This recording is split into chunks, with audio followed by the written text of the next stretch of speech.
Hello guys, അപ്പോൾ നമുക്കിന്ന് ഷൂട്ടും കാര്യങ്ങളൊക്കെ വന്നിട്ട് മഞ്ചേരി മെഡിക്കൽ കോളേജിൽ പഠിക്കുന്ന സ്റ്റുഡൻസിൻ്റെ നോർത്ത് സോൺ കലോത്സവമായിരുന്നു കേട്ടോ. അപ്പോൾ നമ്മൾ ഫോട്ടോസും വീഡിയോസൊക്കെ എടുക്കാനായിട്ട് സ്റ്റാർട്ട് ചെയ്തിട്ടുണ്ടായിരുന്നു. അതിൻ്റെ ഇടയ്ക്ക് നമുക്ക് ടാഗും കാര്യങ്ങളൊക്കെ കിട്ടിയിട്ടുണ്ടായിരുന്നു. ടാഗൊക്കെ ഇട്ട് കഴിഞ്ഞതിന് ശേഷം നമ്മൾ നോക്കിയിട്ട് ാണ് ഇത് വളണ്ടിയർ ടാഗ് ആട്ടോ വന്നിട്ട്. നമുക്ക് വളണ്ടിയർ ടാഗ് അല്ലേന്ന് വേണ്ടത്, മീഡിയ ടാഗ് ലാസ്റ്റ് നമുക്ക് മാറ്റിയിട്ട് അവർ മീഡിയ ടാഗ് തന്നിട്ടുണ്ടായിരുന്നു ഗൈസ്. അപ്പോൾ അതിൻ്റെ ഇടയ്ക്ക് നമ്മൾ തിരുവാരിയും കാര്യങ്ങളൊക്കെ കളിച്ച് കഴിഞ്ഞവർ ഫോട്ടോസ് വീഡിയോസൊക്കെ എടുക്കുന്നതാണ് കേട്ടോ. പിന്നെ ഇപ്പം നമ്മൾ എങ്ങോട്ട് പോകുന്നത് വെച്ചിട്ടുണ്ടെങ്കിൽ മേലെ മെഹന്തി മത്സരം നടക്കുന്നുണ്ട്. അവിടെ പോയിട്ട് കുറച്ച് വീഡിയോസും ഫോട്ടോസ് എടുക്കാൻ വേണ്ടിയിട്ടാണ് പോകുന്നത്.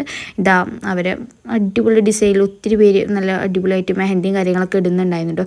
കുറേ പേര് മത്സരിക്കാനായിട്ടുണ്ടായിരുന്നു. പിന്നെ ഡ്രോയിങ് മത്സരവും കാര്യങ്ങളൊക്കെ ഉണ്ടായിരുന്നു ഗൈസ്. അത് ഉച്ചയ്ക്ക് ശേഷമാണ് വന്നിട്ട്. ആ ഒരു ടൈമിൽ ശരിക്കും ഞാൻ വീഡിയോ എടുക്കാനായിട്ട് മറന്നിട്ടുണ്ടായിരുന്നു. നമുക്ക് വെറും വീഡിയോ മാത്രം എടുത്ത് നിൽക്കാനായിട്ട് പറ്റില്ല. അതിൻ്റെ ഇടയ്ക്ക് കൊച്ചു പരിപാടികളുണ്ടായിരുന്നു. പിന്നെ ഒത്തിരി സ്റ്റേജ് ഉണ്ടായിരുന്നു കേട്ടോ. അപ്പോൾ സ്റ്റേജ് 3 ആണ് ഇത് വന്നിട്ട്. ഇവിടെ നിന്നും കുറച്ച് വീഡിയോസും ഫോട്ടോസൊക്കെ എടുത്തിട്ടുണ്ടായിരുന്നു. അതിൻ്റെ ഇടയ്ക്ക് നമ്മൾ കുറച്ച് റെസ്റ്റും കാര്യങ്ങളും അതും എടുക്കുന്നുണ്ട് കേട്ടോ. പിന്നെ ഗൈസ് നമ്മൾ സ്റ്റേജ് 2ക്ക് പോയിട്ടുണ്ടായിരുന്നു. അപ്പോൾ ഇവരിവിടെ ഫോട്ടോസും വീഡിയോസൊക്കെ എടുക്കുന്നുണ്ട് കേട്ടോ.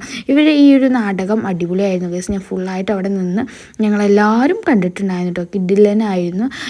ഒത്തിരി പേര് ഇവർ നാടകം കണ്ടിട്ട് എല്ലാവരും ഭയങ്കര ചിരിയായിരുന്നു കേട്ടോ.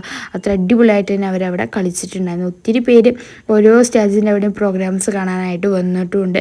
പിന്നെ അവിടെ നിന്ന് കുറച്ച് ഫോട്ടോസ് വീഡിയോസ് കാര്യങ്ങളൊക്കെ എടുത്തതിന് ശേഷം അടുത്ത സ്റ്റേജിൻ്റെ ഭാഗത്തേക്ക് നമ്മൾ പോകുന്നതാണ് കേട്ടോ. പിന്നെ ഉച്ചയ്ക്ക് ശേഷമാണ് ഈ ഒരു ഭാഗത്തേക്ക് പോയിട്ടുണ്ടായിരുന്നത്. ഇവിടെ കഥകളിക്ക് വേണ്ടിയിട്ട് ഓരോരുത്തരും ഒത്തിരി ടൈമായിട്ട് ഫേസ് പെയിൻറ്റും കാര്യങ്ങളൊക്കെ ചെയ്തുകൊണ്ട് നിൽക്കുന്നത് ഇത് വന്നിട്ട് സാറാണ് കേട്ടോ. അപ്പോൾ ഗൈസ് ഇവിടെ അടിപൊളിയായിട്ട് തന്നെ ഒത്തിരി പേര് റെഡി ആവുന്നുണ്ടായിരുന്നു. പിന്നെ കുറച്ച് ഫോട്ടോസും വീഡിയോസും കാര്യങ്ങളും ഇവിടുന്ന് എടുത്തതിന് ശേഷം പിന്നെ കുറച്ച് കഴിഞ്ഞപ്പോൾ നമ്മൾ നേരെ വീട്ടിൽ പോയിട്ടുണ്ടായിരുന്നു. വീഡിയോ ഇഷ്ടപ്പെട്ടാൽ ചാനൽ സബ്സ്ക്രൈബ് ചെയ്തിട്ട് ഒന്ന് സപ്പോർട്ട് ചെയ്യണേ.